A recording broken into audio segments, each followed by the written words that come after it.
Let me ask you about what's going on here with the Comey firing. How does all this affect the Trump agenda going forward, do you believe?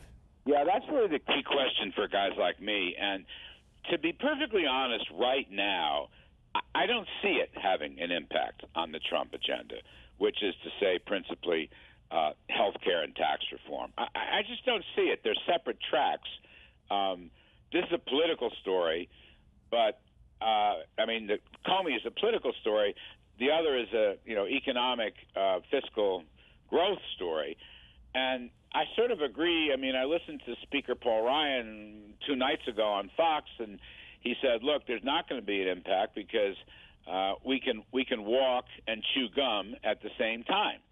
And if you think about it, any congressional actions, that takes place separately. There's separate committees, there's separate jurisdictions, and these guys will, continue to do their job, whatever happens in intel hearings or, whatever Comey is called on to do or others.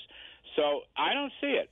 I mean, the only circumstance here, look, if the Republican Party in the Congress and particularly in the Senate, if they were going to split off and walk away from the president on the firing of Comey, that could conceivably influence their ability or their desire to help him on other matters.